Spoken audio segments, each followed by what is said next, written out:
Ms. Parisi, how many visa overstayers are there in the United States? I don't have that statistic with me.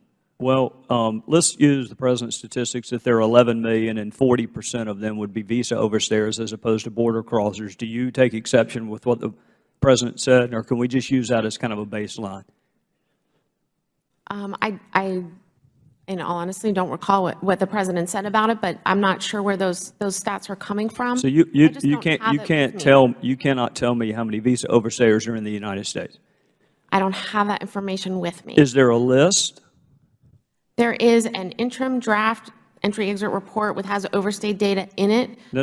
I want, are there a list of names of visa overstayers? Oh.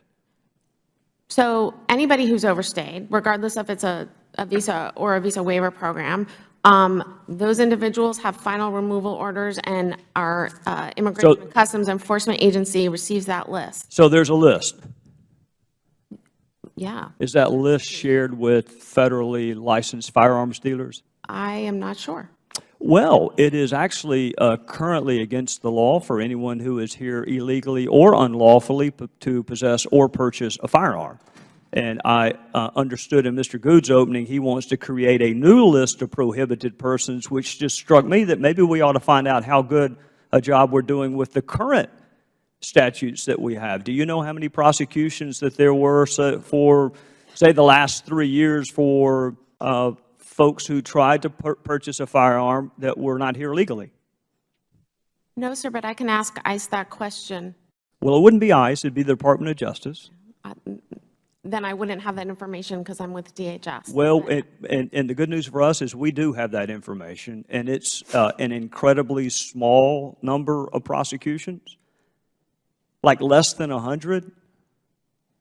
So you can understand some of our skepticism when we hear folks calling for a new category of prohibited persons that cannot purchase or possess firearms when we've done such a dreadful job with the current categories. It is currently unlawful, illegal for people who are not legally in the country to purchase or possess firearms.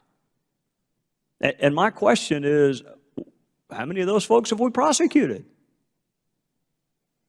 And the number's really small. Let me ask you another question about the terrorism list. What process is afforded a U.S. citizen, not someone who's overstayed a visa, not someone who crossed the border without permission, but an American citizen, what process is currently afforded an American citizen before they go on that list? I'm sorry.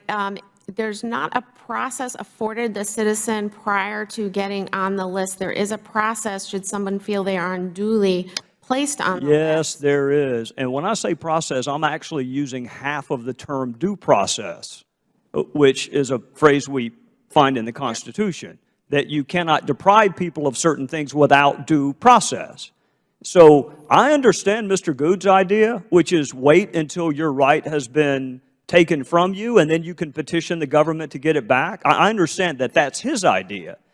My question is, can you name another constitutional right that we have that is chilled until you find out it's chilled, and then you have to petition the government to get it back? Is that true with the First Amendment?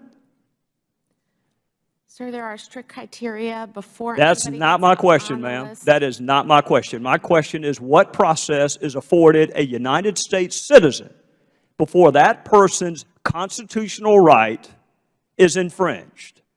Then he's fine with doing it with the Second Amendment. My question is, how about the First? How about we not let them set up a website or a Google account? How about we not let them join the church until they can petition government to get off the list? How about not get a lawyer? How about the Sixth Amendment? How about you can't get a lawyer until you petition the government to get off the list? Or my favorite, how about the Eighth Amendment? We're going to subject you to cruel and unusual punishment until you petition the government to get off the list. Is there another constitutional right that we treat the same way for American citizens that we do the Second Amendment? Can you think of one?